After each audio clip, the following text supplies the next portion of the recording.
We are so excited. The home stretch on Fridays. Bring this guy in. If it's music, if it's some weird indie film with subtitles where you need to, go to the internet to figure out the ending. That is Michael. But if it's a comic book in your face, it's DC versus Marvel. He has that stuff too. He's amazing. I don't know how he does it. He writes his column in the Marina Times, the Coastal Commuter. He comes and goes on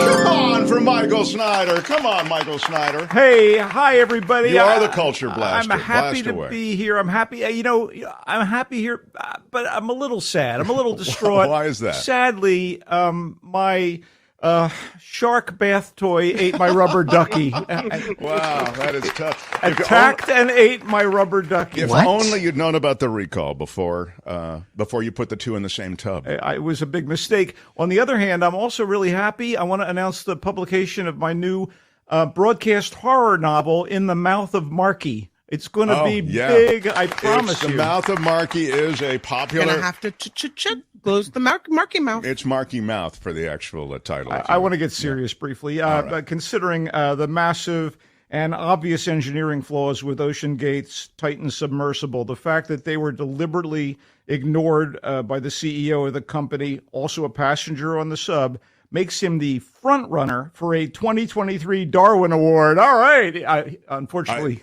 He'll be unable to attend. I don't even know if it was Darwin. I think it was, it was hubris, Michael. You, of all people, a writer, sophisticate, you know that in truth, is the word that probably best applies here, don't you think? He won't be able to attend the ceremony, by the way. And I know this seems too soon. It is too soon, Michael. It really is. Well, not soon enough for me. I just feel like, it's a tragedy, but it's your job to somehow find...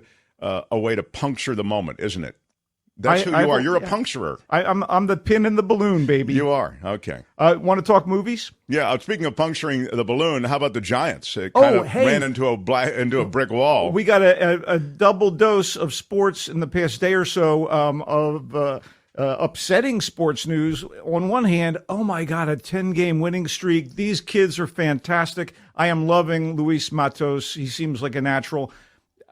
Casey Schmidt, Patrick Bailey, he's running that pitching staff like an old hand.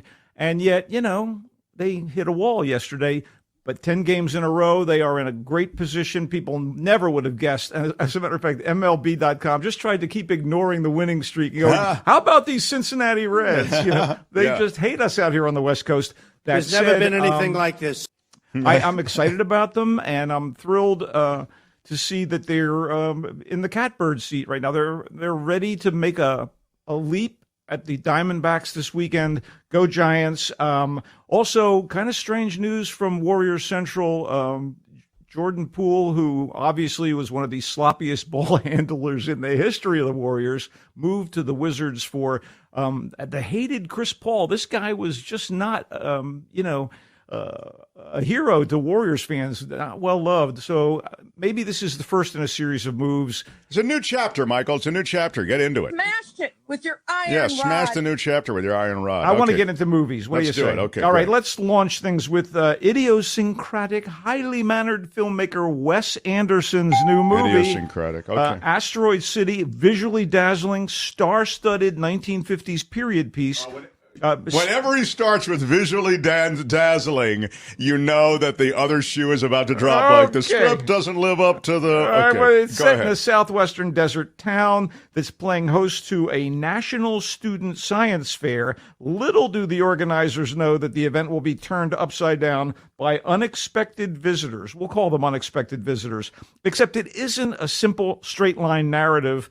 This is a Wes Anderson movie. It's a movie within a stage play, complete with a narrator, Bryan Cranston as a sort of Rod Serling type, providing meta commentary, and cast members doing double duty as actors in the play and in the movie. So we're in a big city theater. It's New York in the 50s. Watching the playwright working on his script, which segues into the play itself, which actually cuts to the desert location, then shifts back to, the theater fire escape for a conversation between actors and so on. This sort of structural prestidigitation. Is Anderson showing off his creativity or kind of bludgeoning us with it? Self-indulgence. Thy name is Wes Anderson. As much as I love some of his movies, like I have no arguments with The Grand Budapest Hotel, The Fantastic Mr. Fox, and my favorite, Moonrise Kingdom. And as much as I am in awe of his kind of precise, visually inventive art direction, and particularly his exquisite use of pastel color palettes, his dry wit, and his oddball characters and settings, sometimes he's a little much too much, And so let me just understand, the much too much part is the skipping around you felt was the most disconcerting aspect of this? He was trying to play with structure, and he was also trying to make a point, I think, about how drama impacts people, how we all take on personas. I mean, there are a lot of there's subtext glory here. Okay. I have to say, his much too much extends to his casts, which lately are loaded with so many big names that some of them are reduced to cameos of cameos, a single scene, like one line, even just a kind of a silent gesture. I wanted to love the recent one he did, The French Dispatch, which kind of an episodic bundle of Shaggy Dog stories that was the movie equivalent of a literary magazine where the articles are hit and miss, but there's no turning the page from a lesser one to find a better one because it's a movie. You're sitting there watching a movie. You can't fast forward until it's available digitally. Anyway, a different sort of pastiche. Asteroid City has moments of crazy comedy derived from director, co-screenwriter Anderson's off-kilter worldview, the military-industrial complex and government overreach, the provincial nature of small towns, clumsy old-school parenting. This is the 1950s.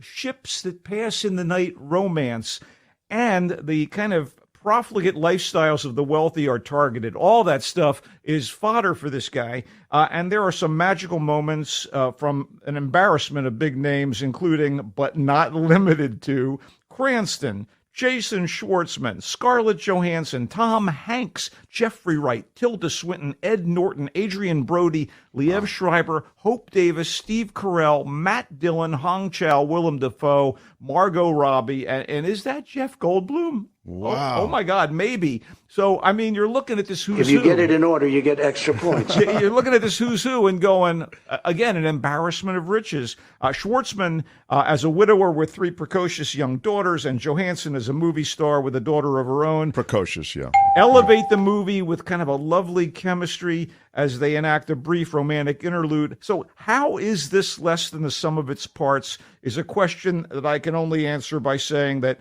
for all of the on-screen star power and eye candy, Asteroid City never quite takes off or lands. Still, wow. Props are due.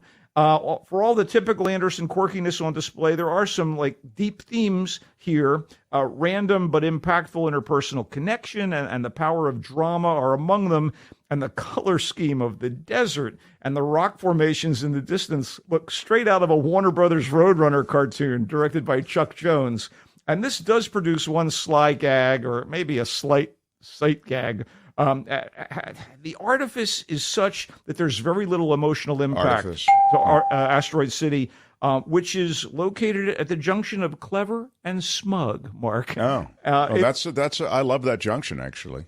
It's a less uneven step up from The French Disciple, not up to the warm... The French Dispatch. The French Dispatch. I'm a disciple of Wes Anderson, and I'm saying The French Dispatch was meh, and not up to the warm-inspired whimsy of Moonrise Kingdom. Or Royal Tenenbaums was, I thought, really good. I love many of his films. Stuff, yeah. So, he tried to do too much here, it sounds like? Yeah, he's given license to do what he wants. He's an auteur. Yeah. And honestly, fans are going to lap up a lot of it. I just think it's one of his lesser works, despite all the effort put in here. It's in theaters. And again, I recommend it for Wes Anderson fans. The rest of us, go seek out one of the other movies I recommended by Anderson. I'm told Provincial, we will ding it. Ding words that I missed. I try to ding Michael. It's our new thing in real time because I can't try to. Profligate is certainly a ding word. Should have gotten it. And I am going to ding fodder. I will. Yeah. Your mother is very upset about you digging your fodder. Digging your fodder. Anyway, all right. Go ahead. What's taking next? the lead in a movie like the somewhat raunchy but ultimately toothless sex comedy No Hard Feelings, Jennifer Lawrence, J-Law, seems to be slumming, especially after her killer dramatic turn last year in the PTSD drama Causeway. But she's always so compelling on screen that even the kind of heavy-handed goings-on in this silly attempt at a summer romp cannot dim her light. Lawrence plays Maddie, a financially strapped screw-up whose car has been repossessed, so her job as an Uber driver is scotched. Unable to pay her property taxes, she's facing eviction from the home where she grew up in the increasingly upscale resort town of Montauk, New York. Yeah. So desperate, she answers an ad placed by a rich couple who are offering a nice functioning car to the right young woman willing to deflower their smart but awkward son, Percy, before he starts his freshman year at Princeton in the fall. That is outrageous as a premise. How does this get made? Well, Go ahead. I don't know. Having Lawrence navigate this occasionally amusing but inspiration-challenged throwback of a script is like swatting a mosquito with an anvil. I mean, I guess I'm still thinking about the Coyote and Roadrunner movies or something. That said, she is fun to watch, and Andrew Barth Feldman is a decent foil as the uptight Percy. And talk about not making the best use of serious talent. Percy's parents are played by Matthew Broderick, Mr. Sarah Jessica Parker, of course, and the star of Ferris Bueller's Day Off, a classic of teen comedy, and Laura Benanti, Broadway diva, and she's the woman who regularly delivered that devastating caricature of Melania Trump on The Late Show with Colbert. They're the parents here, but they're given way too little to do, so it's up to Lawrence to carry the load, and she does as well as she can. Directed and co-written by Gene Stupanitsky, I think his name is, Stupnitsky, something like that. No Hard Feelings strikes me as wait for streaming TV stuff, you know? I wish it had been funnier. I laughed at times. It just didn't crackle. And it was, again, this premise where I was like, what? It's sort of an uncomfortable premise. On the other hand, it feels very, you know what it feels like? It feels like a 1970s premise almost, you know what I mean? Yeah, absolutely. But then the actors that you mentioned, Broderick among them, for the awkward... he's perfect for the younger role, actually, back 25, 30 years ago. When he was Ferris Bueller. When he was Ferris Bueller, exactly. And Laura Benanti, if you haven't seen her as Melania Trump on The Colbert Show, she is a national treasure. Great singer, again, a Broadway diva, and so they're reduced to playing mom and pop here. So No Hard Feelings is kind of a pass, although there's some good moments. Yeah. I would say, again... video if you're interested. I mean, Jennifer Lawrence, I just love watching her perform. If you saw the violent, explosive 2020 action movie Extraction and got a kick out of watching Chris Thor Hemsworth with short hair and no hammer as a brutally effective Aussie black ops mercenary with guns, knives, bombs, and a heart, I have good news. Extraction 2 is as much wild death, destruction, and daring do as its predecessor, if not more. What the hell? It's actually better. Hemsworth, barely surviving the events of the first movie. Well, Hemsworth, his character, he's playing this guy named, Tyler Rake. He's often shot and beaten, but somehow unkillable. His specialty is rescuing people from impossible circumstances. This time out, the assignment is for Rake to break into a Georgian prison to free the battered wife and children of a powerful, politically connected gangster who has arranged for his family to be locked up with him for the duration of what might be a very long sentence. The cruelty. Rake and his team begin to do what they do best, but it may not be enough when the gangster's devoted but equally vicious brother sends an army of thugs after the somewhat good guys. The prison sequence is a rapid-fire wonder that looks like a single take and a climactic set piece. In and on top of a skyscraper in Vienna is this barrage of kind of white-knuckle thrills, like Extraction, which, by the way, is available on Netflix. Extraction 2 was directed by Sam Hargrave and written by Joe Russo of the Russo brothers, the movie-making siblings whose Captain America and Avengers movies are among the best from Marvel Studios. Extraction 2 is a genuine turn-off-your-brain roller coaster ride, and conveniently enough, like Extraction, it's available on Netflix. One final note, I don't want to spoil the brief appearance by a major star in Extraction 2, but his name rhymes with Idris Elba. Wow, that's pretty big. What? John wants to know if you need to see Extraction 1 to I think appreciate Extraction 2. Yeah, and if you have Netflix, you can. And I say back-to-back, double feature, Saturday night, rock and roll with Hemsworth's incredibly vicious but good-hearted, deep-down rake. It's violence for the heart. So available on video starting this weekend is Carmen, and don't let the languid moments fool you. Languid is clearly a Carmen is not the Bizet opera, but a love story with original music and ballet set in the rough underworld of contemporary Mexico and the American Southwest, both rural and urban. It's emotionally potent, musically elegant, and deeply romantic, directed by choreographer Benjamin Millipede, with a haunting score by Nicholas Bertel. It concerns Carmen, a beautiful young Mexican woman who is on the run after her mother is killed in their desert home. She heads for the U.S. border with other would-be immigrants, but the crossing turns deadly when a bigoted border guard starts shooting. Carmen, played by Melissa Barrera of In the Heights and Scream, manages to escape with the help of a considerably kinder border guard named Aiden, and played by Paul Mescal of After Sun and God's Creatures. And the two must flee together. You get romance and danger and ballet, and it's all imbued with flourishes of magical realism. It may not be everyone's shot of mezcal, the tequila. I get it. But I thought it was lovely. I get it. It's available again for streaming now, Carmen. For you, you're such a writer. I do what I can. So I'm sorry. There is music in Carmen.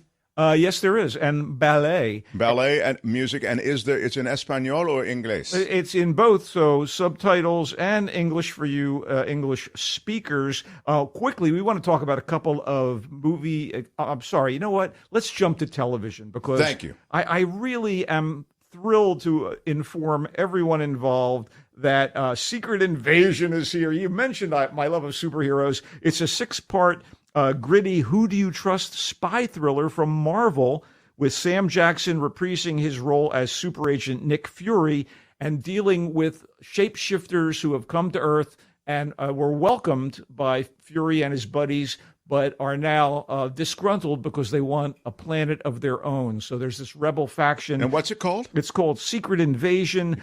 Olivia Colman is in this, Oscar winner, as an MI6 operative. Amelia Clark, Ben Mendelsohn, Kingsley Ben-Adir, and who knows who else, because they keep shifting their shapes. I don't know.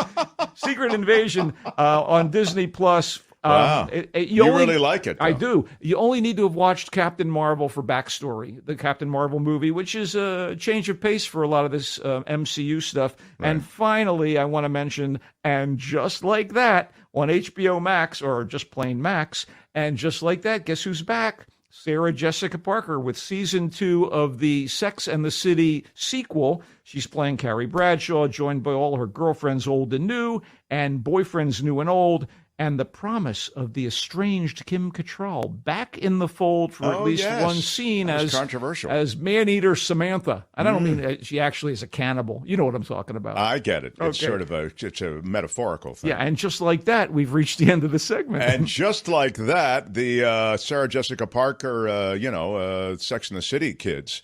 Michael sort of said, check it out. Fun little diversion. If it's your cup of tea or your shot of whiskey. Yeah.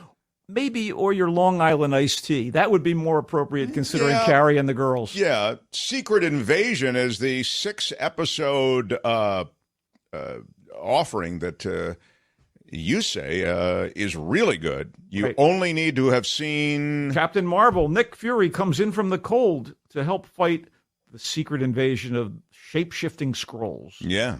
Carmen is the story that's punctuated by immigrants desperate for a better life, and balletic scenes as well as operatic scenes. Romance. It's got it all. It's got español y inglés también. It's got the English and, yeah. Extraction 2 with that sexy beast, Chris Hemsworth. You liked it. You said, hey, check out Extraction 1, then watch it for a delicious extended treat. Extraction 2. A Netflix double feature for those of you who like Righteous this violence stuff. is what Michael's all about. Oh, yes. It's not for the weak of heart. No Hard Feelings is the movie with Jennifer Lawrence, the premise of the rich couple who want to get the virginity of their son out of the way, and they want Jennifer Lawrence to be the person to do it. Seems like, I don't know. What? All right. But, yeah, it's in the what category. But anyway, Michael actually, in a mixed review on this, I would say, like Jennifer Lawrence, felt there were some moments, but also moments wasted. And in the end, it was kind of a meh. No, not making it. Yeah. No. And finally, the Wes Anderson film, Asteroid City. Michael felt he has achieved this level in Hollywood where the world shows up to be in his movies and big stars. But sadly, he finds Wes Anderson maybe, even though he's a huge Wes Anderson fan, Michael says that he finds this maybe self-indulgent, and Wes Anderson has lost his way a little bit in an effort to make points or make multiple points about society, about one thing or another. And whimsy, lots of whimsy. A lot of whimsy. So you'd say overloaded wait. to the point where a big Hollywood star will be on screen for a second, cough, and that's it. Good night, everybody. It's wild. I mean, although, yeah, maybe that was the idea, but I don't know. Well, I feel you've done it. I didn't think you could, but you've done it. So you can read Michael Snyder in the Marina Times, and you can find him here on Fridays, reviewing film, reviewing streaming. What's next week? Indiana Jones and the Dial of Destiny. The fifth and probably final Indiana Jones movie. And you can read all about it in the upcoming issue of the Marina Times, along with the usual doggerel that I spew. I love it. He comes and goes on a rainbow. Go Giants. Go Giants. Bye-bye, Michael. Wow. Always a fun appearance.